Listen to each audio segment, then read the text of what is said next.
বলা যাবে না। ঠিক আছে দিদি, ভালো আছো? না, আমার একটু ব্যস্ত হয়ে যাচ্ছে। এইদিকে মিষ্টি দি দেখো এখন এই গাড়িতে করে যাবে। দেখো এদিকে আমেরিকান দাদার শাশুড়ি আর আছে আমাদের মিষ্টি দি। ঠিক আছে, সবাই ভালো আছে তো? আচ্ছা, এখানে কি উপলক্ষে আজ এখানে উপস্থিত হয়েছে? কোথাও যাওয়ার প্ল্যান আছে নাকি? তাই ভাইকে নিয়ে নিতে মানে চাঁদপাড়া থেকে চাঁদ আজ নিজেই আমাদের মানে অশোকনগরে এখান থেকে আমাদের যেতে হবে। যদি এমন কিছু হচ্ছে যে ওই দিক দিয়ে আমরা যাবো, মানে দাদা যেত না আমাদেরকে তুলে নিয়ে যেত, তো আজকে এই দিক থেকেই যাবো, তো সেখানে আমরা সবাই একসাথেই যাবো।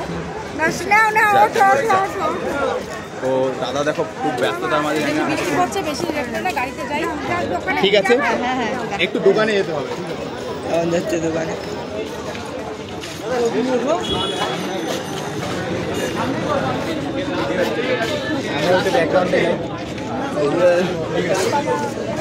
সবাই চলে যাচ্ছে, চলে যাচ্ছে, দেখতে পাচ্ছি ওই যে চলে গেল।